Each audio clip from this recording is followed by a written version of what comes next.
Shalom, salam sejahtera Bapak, Ibu, serta saudara-saudari semua.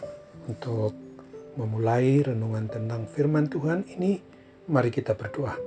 Tuhan Allah Bapa di surga, Allah yang melebihi segala akal, hati, dan pikiran kami umat manusia, berfirmanlah kepada kami sebab kami bersedia untuk mendengar, dan atas pertolongan Roh Kudus saja, mampukan kami untuk melaksanakan firman-Mu itu dalam hidup sehari-hari. Dalam nama Tuhan Yesus kami berdoa. Amin. Sebagai nas renungan firman Tuhan, hari ini diambil dari Mazmur 37 ayat 25 dan 26 yang berbunyi, "Dahulu aku muda, sekarang telah menjadi tua, tetapi tidak pernah kulihat orang benar ditinggalkan, atau anak cucunya meminta-minta roti. Tiap hari ia menaruh belas kasihan dan memberi pinjaman, dan anak cucunya menjadi berkat." Sebagai tema yang diangkat dari nas renungan kita ini adalah umatnya yang diberkati guna menjadi berkat bagi sesama umat manusia.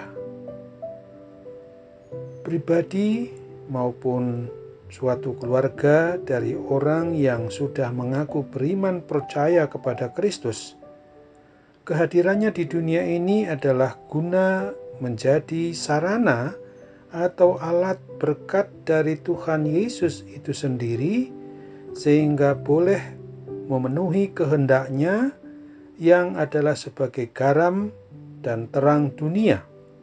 Sepanjang hidupnya, Raja Daud dengan melalui Mazmur yang ditulisnya banyak menyaksikan bahwa orang yang sungguh-sungguh takut akan Tuhan dan hidupnya berserah kepada Tuhan Allah Bapa Pencipta dan Pemelihara seluruh ciptaannya itu, maka hidupnya akan mengalami pemeliharaan dan perlindungan dari Sang Pemelihara hidup sampai anak cucunya diberkati, bahkan menjadi sarana atau alat berkat Tuhan itu sendiri bagi orang lain.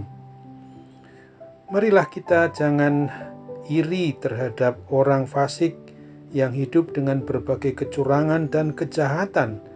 Walaupun nampak diberkati, tetapi keluarganya tidak menjadi berkat dan tidak bahagia karena anak cucu terlibat berbagai masalah dan tidak rukun dan damai. Penulis Mazmur, yaitu Raja Daud ini menuliskan di dalam ayat 14, orang-orang fasik menghunus pedang dan melentur busur mereka untuk merobohkan orang-orang sengsara dan orang-orang miskin, untuk membunuh orang-orang yang hidup jujur. Janganlah hidup penuh kelicikan, kekerasan, dan melanggar hak-hak orang lain, serta menghalalkan segala cara demi untuk kepentingan dan keuntungan diri sendiri. Bagaimana kita harus membangun keluarga yang diberkati dan menjadi alat atau sarana berkat Tuhan? Pertama adalah percayalah kepada Tuhan Yesus sebagai Tuhan dan Juru Selamat kita umat manusia, dan bawalah seluruh keluarga untuk senantiasa mau dipimpin oleh-Nya. Kedua, memiliki kesaksian hidup yang baik. Keluarga yang bertekad hidup benar menjadi kesaksian bagi dunia bahwa Tuhan Yesus memberkati kehidupan mereka. Namun ingatlah bahwa berkat-berkat non-materi, yaitu yang jauh lebih penting daripada materi itu, seperti keharmonisan, kekompakan, dan kerukunan di dalam hidup berkeluarga, bahkan yang lebih utama adalah berkat-berkat rohani, di mana semua anggota keluarga bertumbuh dalam iman percaya kepada Kristus, sehingga menghasilkan buah-buah dari pekerjaan maupun perbuatan Roh Kudus dari kehidupan iman percayanya.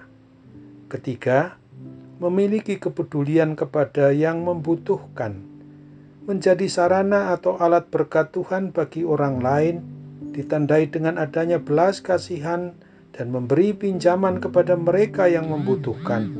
Sikap dan tindakan yang dilakukan oleh orang tua pasti akan diikuti oleh anak cucu dan semua keturunannya, sebagaimana telah dicontoh teladankan Raja Daud yang menegaskan bahwa anak cucunya dapat menjadi berkat.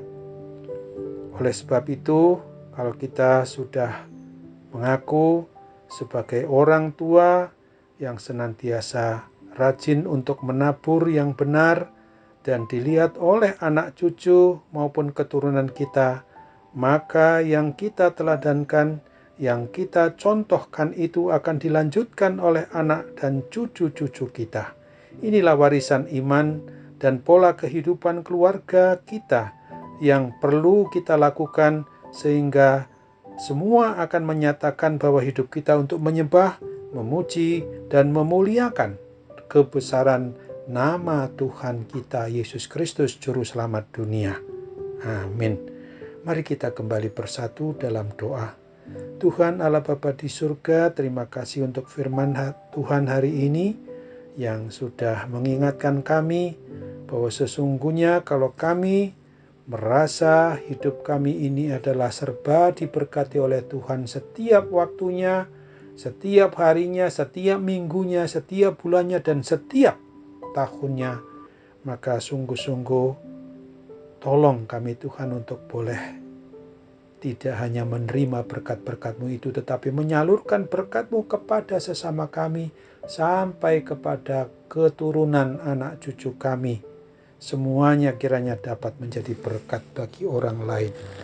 Kini kami juga boleh mau dan terus menyatakan untuk mendoakan setiap orang yang saat ini berkeluh kesah akibat gangguan kesehatan, sakit, penyakit apapun juga yang mereka derita, terlebih akibat pandemi COVID-19. Tolong Tuhan, melalui sarana perawatan, para medis, dokter, obat yang digunakan, semuanya itu adalah sarana untuk menjadi kesembuhan, kepulihan dari kuasa sakit penyakit itu sendiri. Dalam nama Tuhan Yesus kami berdoa. Amin.